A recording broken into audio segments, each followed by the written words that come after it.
Cylinder leakage ಆಗಿ ಆ ದಿನ ಮಧ್ಯಾಹ್ನ ನಾವೆಲ್ಲ ಹಾಸ್ಪಿಟಲಿಗೆ ಬಂದ್ವಿ. ಆ ಸಿಲಿಂಡರ್ನ ರೋಡಲ್ಲಿ ತಗೊಂಡು ಹೋಗಿ ಇಟ್ಕೊಟ್ರು. 17ನೇ ತಾರೀಕಿಗೆ ಸ್ಟೇಷನಿಗೆ ತೊಗೊಬಂದರು. ಸ್ಟೇಷನಿಗೆ ತೊಗೊಂಡೋಗ ಮಗಳು ಸ್ಟೇಟ್ಮೆಂಟ್ ಕೊಡೋ ಹೊತ್ತಿಗೆ ಆ ಗೋಡೌನಿಂದ ತೊಗೊಬಂದು ಸ್ಟೇಟ್ಮೆಂಟ್ ಅಲ್ಲಿ 36 ದಿನ ನಾವು ಹಾಸ್ಪಿಟಲಲ್ಲಿ ಇದ್ವಿ. ಒಂದು ದಿನವೂ ಪೊಲೀಸ್ ತನಿಖೆ ಬರಲಿಲ್ಲ. ಪೊಲೀಸ್ ತನಿಖೆ ಆಗದೆ ಸಿಲಿಂಡರ್ ಗೋಡನಿಗೆ ತೊಗೊಂಡೋಗಿ ಇಟ್ಕೊಂಡಿದ್ದಾರೆ. ಒಂದು 9 ತಿಂಗಳು ತನಕ ಹಾಸ್ಪಿಟಲಿಗೆ ಓಡಾಡ್ತಾನೆ ಇದ್ದೆ, ಏನಂತಾನೆ ಹೇಳಲಿಲ್ಲ. 36 ದಿನ ನಾವು ಹಾಸ್ಪಿಟಲ್ ಇದ್ದರು, ಯಾವ ಪೊಲೀಸರು ಬರಲಿಲ್ಲ ತನಿಖೆಗೆ. ಅದಕ್ಕೆ ನಾನು ನ್ಯಾಯ ಸಿಗಬೇಕಂತೇಳಿ. ಸಾಗರ ತಾಲೂಕಿನ ಗ್ರಾಮಾಂತರ ಪ್ರದೇಶವಾದಂಥ ಚಿಪ್ಪಡಿ ಗ್ರಾಮದಲ್ಲಿ ಒಂದು ಸಿಲಿಂಡ್ರು ಲೀಕೇಜ್ ಆಗಿ ಬೆಂಕಿ ಹತ್ತಿಕೊಂಡು 3 ಜನ ಬೆಂಕಿಯ ಅವಘಡದಲ್ಲಿ ಗಾಯಗೊಂಡರು. ಅದರಲ್ಲಿ ತೀವ್ರ ಗಾಯಗೊಂಡಂಥ ನಮ್ಮ ಸಮಾಜ ಬಂಧುವಾದಂಥ ವೆಂಕಟೇಶ್ ಅವರು 38 ದಿನಗಳ ಸುದೀರ್ಘ ಆಸ್ಪತ್ರೆಯಲ್ಲಿ ವಾಸ್ತವ್ಯವಿದ್ದು ಏನೂ ಆಗದೇನೆ, ಮಣಿಪಾಲದಲ್ಲಿದ್ದು ಏನೂ ಆಗದೇನೆ ಅವರು ಮರಣ ಹೊಂದಿದ್ದಾರೆ. ಇನ್ನಿಬ್ಬರು ತೀವ್ರ ಗಾಯಗೊಂಡವರಲ್ಲಿ ಒಬ್ಬರು ಸುಧಾರಿಸ್ಕೊಂಡು ಮನೆಗೆ ಹೋದರೆ ಮತ್ತೊಬ್ಬರು ತೀವ್ರವಾದಂಥ ಗಾಯದಿಂದ ತಿಂಗಳಾನುಗಟ್ಟಲೆ ಬಹುಶಃ ಬೆಡ್ ರೆಸ್ಟನ್ನು ಪಡಿಬೇಕಾದಂಥ ಸ್ಥಿತಿ ಬಂತು. ಇಷ್ಟೆಲ್ಲ ಆದರೂ ಕೂಡ ಸಾಗರದ ಗ್ಯಾಸ್ ಏಜೆನ್ಸಿ, ಇಂಡಿಯನ್ ಗ್ಯಾಸ್ ಏಜೆನ್ಸಿಯವರು ಮನೆಗೆ ಹೋಗಿ ಒಂದು ತನಿಖೆಯನ್ನು ಕೂಡ ಮಾಡಲಿಲ್ಲ.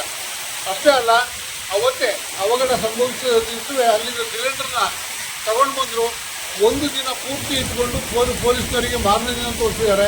ಅಷ್ಟು ನಂತರ ಮರಳಿಸುವಂಥ ಪ್ರಯತ್ನವನ್ನು ಮಾಡಿದ್ದಾರೆ. ಈ ರೀತಿ ನಿಧಾನಗತಿಯಲ್ಲಿ ಆಮೆನಡಿಗೆಯಲ್ಲಿ ಬಹುಶಃ ತನಿಖೆಯ ಪ್ರಾರಂಭದಿಂದಲೂ ಕೂಡ ಇದುವರೆಗೆ ನಡೀತಾ ಇದೆ. ಯಾವುದೇ ಸರಿಯಾದ ಮಾಹಿತಿಯನ್ನು ನಮಗೆ ಪೊಲೀಸ್ ಅಧಿಕಾರಿಗಳು ನೀಡ್ತಾ ಇಲ್ಲ. ಆ ಹಿನ್ನೆಲೆಯಲ್ಲಿ ಸರಿಯಾದ ನ್ಯಾಯವನ್ನು ದೊರಕಿಸ್ಕೊಡ್ಬೇಕು ಅಂತ AC ಅವರ ಮೂಲಕ ಸರ್ಕಾರಕ್ಕೆ ಮತ್ತು ಇಲಾಖೆಗಳಿಗೆ ನಾವು ಮನವಿಯನ್ನು ಇವತ್ತು ಸಲ್ಲಿಸಿದ್ದೇವೆ. ಅದೇ ರೀತಿ SP ಅವರನ್ನು ಕೂಡ ಭೇಟಿ ಆಗ್ತೇವೆ.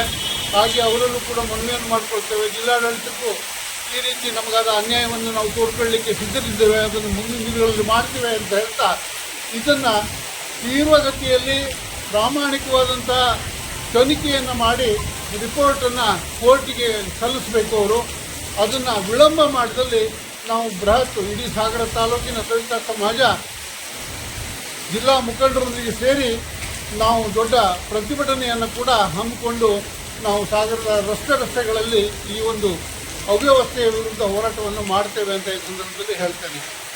ನಾವು ತಕ್ಷಣ ನಾಳೆಯೇ ಮಾನ್ಯ SP ಅವರನ್ನು ಕೂಡ ಭೇಟಿ ಆಗ್ತಾ ಇದ್ದೇವೆ. ನಾನು ಸವಿತಾ ಸಮಾಜದ ಮಾಜಿ ಖಜಾಂಚಿಯಾಗಿದ್ದೀನಿ.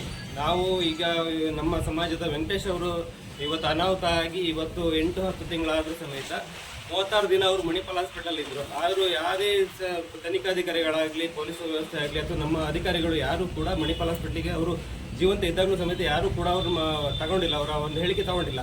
ಹಾಗಾಗಿ ನಾವು 8-10 ತಿಂಗಳಿಂದ ಈಗ ನಾವು DSP ಆಫೀಸಿಗೆ ಮತ್ತು ಗ್ರಾಮಾಂತರ ಸ್ಟೇಷನಿಗೆ ಎಲ್ಲ ಕಡೆ ಅಲ್ದ್ರೂ ಸಮೇತ ನಮಗೆ ಯಾವುದೇ ರೀತಿ ನ್ಯಾಯ ಸಿಗಲಿಲ್ಲ. ಈ 100 ಸಾರಿ ಅವರ ಸ್ಟೇಷನ್ ಬಾಗಿಲು ಅಲ್ದು ನಮಗೆ ನ್ಯಾಯ ಸಿಗದಿರೋ ಕಾರಣಕ್ಕೋಸ್ಕರ ನಾವು ಇವತ್ತು AC ಆಫೀಸಿಗೆ ಮನವಿ ಕೊಡ್ಲಿಕ್ಕೆ ಬಂದಿದ್ದೀವಿ. ಅಂದು ಇವತ್ತಿಗೆ ಹೆಚ್ಚು ಕಮ್ಮಿ 25-30 ಲಕ್ಷ ರೂಪಾಯಿ ಖರ್ಚಾಗಿದೆ. ಆದರೆ ಅವತ್ತಿಂದ ಇವತ್ತವರೆಗೂ ಇವರು ಬಡ ಕುಟುಂಬ ಇದ್ದಾರೆ, 2 ಹೆಣ್ಮಕ್ಳಿದ್ದಾರೆ ಇವರಿಗೆ. ಅವರು ಅನುಭವಿಸ್ತಿರೋ ನೋವನ್ನು ಯಾರು ಕೇಳೋರಿಲ್ಲ. ಹಾಗಾಗಿ ನಮಗೆ ನ್ಯಾಯ ಸಿಗಲಿಲ್ಲ, ನಮ್ಮ ಸಮಾಜದವರಿಗೆ, ನಮ್ಮ ಸಮಾಜದ ಒಬ್ಬ ವ್ಯಕ್ತಿ ನ್ಯಾಯ ಸಿಗಲಿಲ್ಲ ಅನ್ನೋ ಕಾರಣಕ್ಕೆ ನಾವೆಲ್ಲ ರೋಸಿ ಹೋಗಿ ಇವತ್ತು ಉಪವಿಭಾಗಾಧಿಕಾರಿಗಳ ಕಚೇರಿಗೆ ಬಂದು ಮನವಿ ಕೊಡ್ಲಿಕ್ಕೆ ಬಂದಿದ್ದೀವಿ. ಹೀಗೆ ಇವರು ನಮಗೆ ನ್ಯಾಯ ಇಲ್ಲೂ ಕೂಡ ಸಿಗಲಿಲ್ಲ ಅಂದರೆ ನಾಳೆ ಮುಂದಿನ ದಿನಗಳಲ್ಲಿ ಸವಿತಾ ಸಮಾಜದಿಂದ ಇಡೀ ಸಾಗರದಿಂದ ದೊಡ್ಡ ಬೃಹತ್ ಪ್ರತಿಭಟನೆಯನ್ನು ಹಮ್ಮಿಕೊಳ್ಳಲಿದ್ದೇವೆ.